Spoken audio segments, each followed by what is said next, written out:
சென்னை உயர்நீதிமன்றத்தில் ஒரு முக்கியமான ஒரு வழக்கு ஒன்று விசாரணைக்கு வருது. நீதிமன்றம் அந்த வழக்கில் தடை விதிக்கிறாங்க.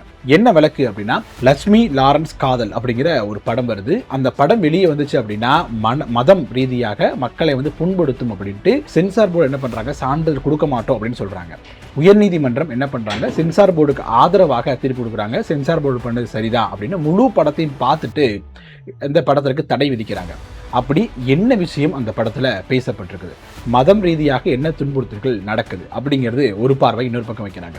இன்னொரு பக்கம் என்ன சொல்றாங்க அப்படின்னா, இப்படி ஒருத்தருடைய மதம் சார்ந்த நம்பிக்கை புண்படும் அப்படிங்கிறதுக்காகவே ஒரு படத்திற்கு தடை விதிக்கிறீங்க அப்படின்னா, இதுக்கப்புறம் மத சீர்திருத்தம் தொடர்பாகவோ மதம் தொடர்பாகவோ ஒரு படம் வருது அப்படிங்கிறதுனாலே ஒரு நபருடைய மனம் புண்படும் அப்படிங்கிற ஒரு சின்ன காரணத்தை சொல்லி தடை பண்ணிடுவாங்களே, இது எப்படி சரியான ஒரு தீர்ப்பாக இருக்கும் அப்படிங்கிற ஒரு குற்றச்சாட்டையும் முன்வைக்கிறாங்க. ஸோ இந்த லட்சுமி லாரன்ஸ் காதல் அப்படிங்கிற திரைப்படம் என்ன பேசுது, உயர்நீதிமன்றத்தில் என்ன விவாதம் முன்வைக்கப்பட்டது, எதற்காக இந்த படத்திற்கு தடை விதிச்சிருக்கிறாங்க, உயர்நீதிமன்றம் விதித்த இந்த தடைக்கு சமூக ஆர்வலர்கள் என்ன மாதிரியான எதிர்வினையை சொல்றாங்க, இது தொடர்பாக தான் இந்த வீடியோ முழுவதும் பேச போறோம். வாங்க பார்க்கலாம்.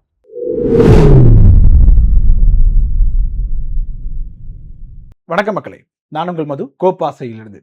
லட்சுமி லாரன்ஸ் காதல் அப்படிங்கிற ஒரு தமிழ் திரைப்படத்துக்கு மெட்ராஸ் ஹைகோர்ட் என்ன பண்ணிருக்காங்க, தடை விதிச்சிருக்கிறாங்க. என்ன தடை, அந்த படத்துல என்ன கதை பேசப்பட்டிருக்கிறது அப்படின்னு பார்ப்போம். லட்சுமி லாரன்ஸ் காதல் அப்படிங்கிற ஒரு படத்துல லட்சுமி என்பவர் ஒரு பரதநாட்டிய கலைஞராக இருக்கிறார், பரதம் ஆடக்கூடிய நபராக இருக்கிறார், படத்திற்கு பாட்டு பாடக்கூடியவராகவும் இருக்கிறார் அப்படிங்கிறது கதைக்கருவில் சொல்லப்படுது. இதுல லாரன்ஸ் அப்படிங்கிறவரை, அதாவது கிறிஸ்துவ மதத்தை சேர்ந்தவரை இந்த லட்சுமி என்பவர் என்ன பண்றாரு, காதல் செய்கிறார். அப்படி பண்ணும் பொழுது அங்கே என்ன நடக்குது அப்படின்னா, லாரன்ஸ் தொடர்ந்து ஒரு லட்சுமிகிட்ட ஒரு வேண்டுகோளை தொடர்ந்து வச்சுட்டு இருக்கிறார். என்ன சொல்றாரு அப்படின்னா, பரதநாட்டியத்தில் நீங்க இந்து மதம் தொடர்பான பல்வேறு விஷயங்களை பாடலாக பாடி நடனமாக ஆடுறீங்க. அதே மாதிரி பரதநாட்டியத்தில், அதாவது பரதநாட்டியம் ஆடுங்க, ஆனால் பாடலாக கிறிஸ்துவ மதம் சார்ந்த பாடல் பாடணும். கிறிஸ்துவத்தினுடைய விழிப்புணர்வு ஏற்படுத்தக்கூடிய பாடலும், கிறிஸ்துவத்தின் நல்ல கருத்துக்கள் இருக்கும் இல்லையா, அதை கொண்டு போய் சேர்க்கக்கூடிய பாடல்களை பாடி அதற்கு பரதநாட்டியம் ஆடணும் அப்படிங்கிற ஒரு வேண்டுகோளை படம் முழுக்கவே பல்வேறு இடங்கள் லட்சுமி அவர்கள்ட்ட லாரன்ஸாக இருக்கக்கூடிய அவருடைய காதல் முன்வைக்கிறார் அப்படிங்கிறது தான் இதுல பேசக்கூடிய மிக முக்கியமான ஒரு பாயிண்ட் ஆஃப் வியூவாக இருக்குது. ஸோ இது சென்சார் போர்டுக்கு இந்த படம் போகுது. சென்சார் போர்டு என்ன பண்றாங்க அப்படின்னா, இந்த படத்திற்கு தடை விதிக்கிறாங்க. சென்சார் சான்றிதழ் தருவதற்கு மறுப்புறாங்க. என்ன சொல்றாங்க அப்படின்னா, இது போன்ற விஷயங்கள் பார்த்தீங்கன்னா மத ரீதியான தூண்டுதலை ஏற்படுத்துது, பிரச்சனைகள் உண்டு பண்ணும், சமூகத்திற்கு ஒரு வன்முறை தூண்டக்கூடிய விதமாக இந்த படம் இருக்குது, அது தூண்டுவதற்கு ஆபத்து இருக்குது அப்படின்னு சென்சார் போர்டாக நாங்கள் கருதுறோம், அதனால உங்களுக்கு சான்றிதழ் கொடுக்க மாட்டோம் அப்படிங்கிற ஒரு இதை கொடுக்குறாங்க. ஸோ என்ன பண்றாங்க, படக்குழுவினர் நேரடியாக உயர்நீதிமன்றத்துக்கு போறாங்க. அங்க ஒரு வாதத்தை முன்வைக்கிறாங்க. என்ன சொல்றாங்க அப்படின்னா, லட்சுமி லாரன்ஸ் காதல் அப்படிங்கிறது ஒரு இயக்குனர் சமூக ரீதியான தன்னுடைய பார்வையை முன்வைக்கிறார், தன்னுடைய கருத்து சுதந்திரத்திற்கு அடிப்படையில் தன்னுடைய கருத்தை முன்வைக்கிறார். ஸோ இந்த படத்திற்கு தடை விதிக்கிறது அப்படிங்கிறது அவருடைய கருத்து சுதந்திரத்தை பறிக்கக்கூடிய ஒரு செயல் அப்படின்னு சொல்றாங்க. உயர்நீதிமன்றத்தில் இந்த வழக்கு அப்படிங்கிறது விசாரணைக்கு வருது. பல்வேறு தரப்பான வாதங்கள் அப்படிங்கிறது முன்வைக்கப்படுது. குறிப்பாக இந்த படக்குழுவினர் சார்பாக ஒரு வாதம் முன்வைக்கப்படுது. என்ன அப்படின்னா, ஆர்டிகிள் 19(1)A என்ன சொல்லுது அப்படின்னா, கருத்து சுதந்திரத்தை சொல்லுது. கருத்து சுதந்திரம் அப்படிங்கிறது ஒரு நபர்கிட்ட பறிக்கக்கூடாது, அது அடிப்படை உரிமையாக இருக்குது. அப்படி இருக்கும்பொழுது எங்களுடைய கருத்து சுதந்திரத்தை எப்படி நீங்க பறிக்க முடியும் அப்படிங்கிற ஒரு கேள்வி கேட்கிறாங்க. அதே நேரத்தில் 19(1)A இரண்டாவது சரத்து என்ன சொல்றது அப்படின்னா, அதாவது இந்த சொல்லக்கூடிய கருத்து அப்படிங்கிறது வன்முறையை ஏற்படுத்தும் விதமாகவோ சட்ட ஒழுங்கை சீர்குலைக்கும் விதமாக இருந்துச்சு அப்படின்னா அதற்கு தடை விதிப்பதற்கு அரசிற்கு உரிமை இருக்குது அப்படின்னு அது சொல்லுது அப்படிங்கிற மாதிரி பார்க்க முடியுது. ஸோ இது போன்ற வாதங்கள் முன்வைக்கப்பட்டிருக்கிறது. உயர்நீதிமன்றம் என்ன சொல்றாங்க அப்படின்னா, இவங்க அடிப்படை உரிமைகளை எடுத்துட்டு அடிப்படை கடமைகளுக்கு போறாங்க. 51 அடிப்படை கடமைகள் சார்ந்த நிறைய விஷயங்கள் பேசப்பட்டிருக்கிறது. அடிப்படை உரிமைகள்ல 19(2) என்ன சொல்லுது அப்படின்னா, கண்ணியம் இருக்கக்கூடாது, ஒடுக்கம் சார்ந்த விஷயங்கள் பேசக்கூடாது, சட்ட ஒழுங்கை பாதிக்கப்படக்கூடாது அப்படிங்கிற விஷயம் இருந்துச்சு அப்படின்னா மட்டும் தான் என்ன பண்ணக்கூடாது அப்படின்னா, இந்த படத்தையும் இந்த கருத்தையும் தடை செய்யணும் அப்படிங்கிறது சொல்லியிருக்காங்க. ஆனா சென்சார் போர்டு என்ன பண்றாங்க அப்படின்னா, ஒருத்தருடைய மத உணர்வுகளை புண்படுத்த விதமாக இருந்துச்சு அப்படின்னா அதற்கு தடை விதிக்கலாம் அப்படிங்கிறது சென்சார் போர்டு கடைபிடிக்கக்கூடிய விதியாக இருக்குது. ஆனா அதே சமயம் அது அரசியலமைப்பு சொல்லக்கூடிய 19(2) அப்படிங்கிற ஒரு சரத்தை ஏற்றுக்கொள்ளத்தக்கதாக இல்லை. அதாவது சென்சார் போர்டு இந்த வாதம் அப்படிங்கிறது அரசியலமைப்போட 19(2) ஏற்புடையது அல்ல அப்படிங்கிறது அரசியலமைப்பு படக்குழுவின் சார்பாக வைக்கப்பட்ட ஒரு வாதமாக இருக்குது. அதாவது ஒரு குறிப்பிட்ட நபர்கள் தங்களுடைய மதம் சார்ந்த ஒரு சில விஷயங்களை ஏற்றுக்கொள்வதற்கு தயக்கம் காட்டலாம், மனம் புண்படலாம் அப்படிங்கிறதுக்காக அந்த கருத்து ஒரு கருத்து சுதந்திரத்தை பேசக்கூடிய, சமூக சீர்திருத்தத்தை பேசக்கூடிய ஒரு விஷயமாகவே இருந்தாலும் அந்த குறிப்பிட்ட நபர்களுடைய அந்த ஒரு மனம் புண்படும் அப்படிங்கிறதுக்காகவே ஒரு படத்தை தடை செய்வது அப்படிங்கிறது எப்படி சரியாக இருக்கும் அப்படிங்கிறதா ஒரு தரப்பிலிருந்து வைக்கக்கூடிய பார்வையாக இருக்குது. ஸோ இந்த விஷயத்துல உயர்நீதிமன்றம் என்ன பண்ணியிருக்காங்க அப்படின்னா, முதலே சொன்னது போல அடிப்படை கடமைகளை முன்னுதாரணம் காட்டியிருக்காங்க. அதாவது 51(7) வரக்கூடிய அடிப்படை கடமைகளை மையமாக சுட்டிக்காட்டுறாங்க. என்ன சொல்றாங்க அப்படின்னா, கூட்டு பொறுப்புணர்வை, அதாவது ஒரு தரப்பினர் இன்னொரு மதத்தை சார்ந்தவர்களை மதிக்க வேண்டும் அப்படிங்கிற ஒரு கடமை அரசியலமைப்பில் இருக்குது. அதன் அடிப்படையில இந்த விஷயத்தை அணுகியிருக்கிறாங்க அப்படின்னு சொல்றாங்க.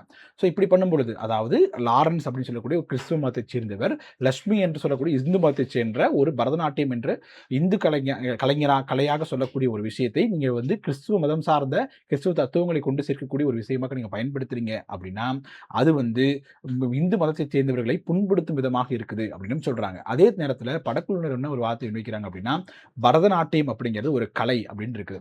இப்ப எப்படி பல்வேறு விதமான கலை இருக்கோ, அதே மாதிரி பரதநாட்டியம் அப்படிங்கிறது ஒரு கலையாக இருக்குது. அது இந்து மதத்தை மட்டும் சார்ந்த ஒரு கலை அப்படின்னு நம்ம எப்படி சொல்லிட முடியும்? அதுல எங்களுடைய கருத்துக்களை பரதநாட்டிய வடிவில் கொண்டு சேர்க்கிறதுல என்ன ஒரு தவறு அப்படின்னு முன்வைக்கிறாங்க. அதே நேரத்துல இந்த படம் அப்படிங்கிறது காதல் படமாக இருக்குது.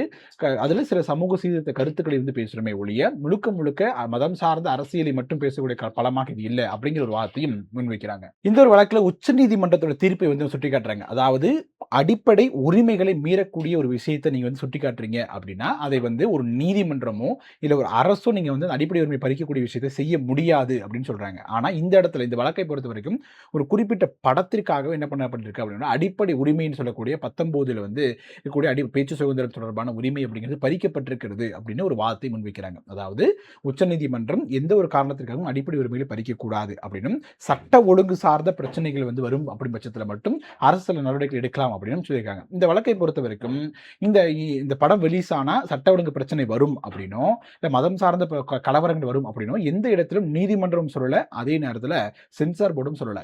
அவங்க என்ன சொல்லியிருக்கிறாங்க அப்படின்னா, இந்த பேசக்கூடிய இந்த கருத்துக்கள் அப்படிங்கிறது மத ரீதியான புண்படுத்தலை ஏற்படுத்தும், அந்த மதத்தை பின்பற்றுவர்களுக்கு புண்படுத்தலை ஏற்படுத்தும் அப்படிங்கிற ஒரே ஒரு வார்த்தை தான் முன்வைக்கிறாங்க. சட்டம் என்ன சொல்லுது அப்படின்னா, அரசியலமைப்பு என்ன சொல்லுது அப்படின்னா, ஒரு குறிப்பிட்ட நபருடைய மதம் புண்படுகிறது, அதாவது மனம் புண்படுகிறது அப்படிங்கிறதுக்காகவே ஒரு முழு படத்தையும் தடை செய்யுது அப்படிங்கிறது எப்படி ஏற்றுக்கொள்ளமா இருக்கும்? அப்படி புண்பட்டா சட்ட ஒழுங்கு பிரச்சனை வருமா? மத ரீதியான கலவரம் வருமா அப்படிங்கிறது அடுத்த கேள்வியை நோக்கி அது நகர்த்துது. அப்படி எந்த ஒரு வழக்கு அப்படி ஒரு எந்த ஒரு நடக்கும் அப்படின்னு உயர்நீதிமன்றம் சொல்லல அப்படிங்கிறது கவனிக்க வேண்டிய ஒரு விஷயமாக இருக்குது. இதையும் ஒரு அரசியல் விமர்சகர்கள் வந்து ஒரு விமர்சனத்துக்குரிய ஒரு விஷயமாக பார்க்குறாங்க. இந்த வழக்கில் கவனிக்கப்பட வேண்டிய இன்னொரு முக்கியமான விஷயம் என்ன அப்படின்னா, இந்த படம் தடை செய்யப்படணும் அப்படின்னு எந்த ஒரு மத சார்ந்த அமைப்போ இல்லை மத ரீதியாக பின்பற்றக்கூடிய ஒரு மதவாதியோ வந்து இந்த வழக்கை தொடரல. சென்சார் போர்டு நேரடியாக என்ன சொல்லியிருக்காங்க, இந்த படம் ரிலீஸ் ஆச்சு அப்படின்னா மத ரீதியான புண்படுத்தலை மக்களுக்கு ஏற்படுத்தும் அப்படின்னு அவங்களே கருதுறாங்க. நீதிமன்றம் என்ன சொல்லுது, அவங்களுக்கு அந்த சென்சார் போர்டினுடைய உத்தரவை வந்து இன்னும் அதிக வலிமைப்படுத்தணும் அப்படிங்கிறதுக்காக என்ன சொல்றாங்க அப்படின்னா, இது போன்ற விஷயங்களை பேசும்பொழுது மத ரீதியாக மக்கள் பாதிக்கப்படுவாங்க, துன்பப்படுவாங்க, அதை ஏற்றுக்கொள்ள முடியாது அப்படின்னு சொல்றாங்க. அது 2 வாதமும் ஏற்றுக்கொள்ள முடியதாக இல்லை. அதாவது சட்ட ரீதியாகவும் சரி, தார்மீக ரீதியாகவும் சரி, இவர்களுடைய வாதம் அப்படிங்கிறது ஏற்றுக்கொள்ளதாக இல்லை அப்படிங்கிறது தான் ஒரு தரப்பு வைக்கக்கூடிய மிக முக்கியமான ஒரு ஆணித்தரமான விளக்கமாக இருக்குது அப்படின்னு சொல்றாங்க. இன்னும் வைக்கக்கூடிய மிக முக்கியமான ஒரு பார்வை என்ன அப்படின்னா, ஒரு சாதாரண திரைப்படத்தை வந்து ஒரு பகுத்தறிவாளர்களுடைய பார்வையிலிருந்து பார்க்காம, இன்னொன்னு என்ன சொல்றாங்க, எளிதில் காயப்படக்கூடிய, எதை சொன்னாலும் உடனே வந்து அஃபெக்ட் ஆகக்கூடிய, அதாவது தொட்டால் சினுங்கி அப்படின்னு சொல்லுவாங்க இல்லையா, அது போன்று இருக்கக்கூடிய நபரினுடைய பார்வையிலிருந்து நீதிமன்றம் படி சென்சார் போர்டும் பார்க்கறாங்க. அதனால இது போன்ற ஒரு தீர்ப்பை கொடுத்திருக்கிறாங்க. இது வந்து ஒரு கருத்து சுதந்திரத்திற்கு இந்த உலகிலேயே மிகப்பெரிய ஜனநாயக நாடாக இருக்கக்கூடிய இந்தியாவின் ஒரு சாதாரண திரைப்படத்திற்கு வந்து ஒரு மதம் புண்படும் அப்படிங்கிற ஒரே ஒரு காரணத்திற்காக தடை செய்வது அப்படிங்கிறது ஏற்றுக்கொள்ளத்தக்கதல்ல. ஒருவேளை படம் வெளியீடு ஆகுது அப்படிங்கும்போது படத்தில் வந்து மேக்கிங்ல ஏதாவது பிரச்சனை இருக்குது, பேசப்பட்ட கருத்துக்களில் வந்து ஏதாவது பிரச்சனை இருக்குது அப்படின்னா, அது எதிர் விமர்சனமாக வைக்கும் பொழுது தான் அது வந்து ஒரு சரியான வாதமாக இருக்குமே ஒழிய, அதை தவிர்த்துட்டு முழுவதுமாக படத்தை தடை செய்வது எப்படி சரியாக இருக்கும் அப்படிங்கிற பார்வையை அரசு விமர்சகர்கள் முன்வைக்கிறாங்க. ஓகே மக்களே, ஒட்டுமொத்தமாக இந்த வீடியோவுடைய மையக்கரு அப்படின்னு பார்க்கும் பொழுது, ஒரு மத ரீதியான ஒரு படம் வருது. அந்த படத்துல கிறிஸ்துவ மதம் மற்றும் இந்து மதம் சார்ந்த சில காட்சிகள் வருது. கிறிஸ்துவ மதம் சார்ந்த விஷயங்களை இந்து மத பாணியில் சொல்ல வேண்டும் அப்படிங்கிற கருத்தை வந்து ஒரு இடத்துல பேசுறாங்க. அப்படி பேசும் பொழுது அது வந்து இந்து மதம் சார்ந்த நபர்களுடைய மனதை புண்படுத்தும் அப்படின்னு சென்சார் போர்டு கருதுறாங்க. அதற்கு உயர்நீதிமன்றம் வலு சேர்த்திருக்காங்க. ஆனா இதுக்கு முன்பாக இருக்கக்கூடிய உச்சநீதிமன்ற தீர்ப்புகளும் சரி, அரசியலமைப்பு சட்டத்தினுடைய அடிப்படை உரிமைகளும் சரி, இரண்டுமே வந்து அதற்கு எதிரானதாக இருக்குது அப்படிங்கிற ஒரு வாதத்தையும் முன்வைக்கிறாங்க. ஓகே மக்களே, உங்களுடைய கருத்து என்ன?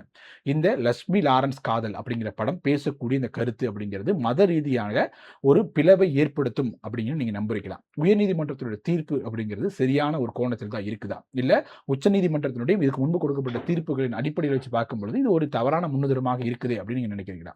உங்களுடைய கருத்துக்கள் என்ன அப்படிங்கிறத கமெண்ட் செக்ஷன்ல சொல்லுங்க. வீடியோ பிடிச்சிச்சு அப்படின்னா லைக் பண்ணுங்க, ஷேர் பண்ணுங்க, கோபாஸ் யூடியூப் சேனலை சப்ஸ்கிரைப் பண்ணிக்கோங்க. தொடர்ந்து பேசுவோம். நன்றி.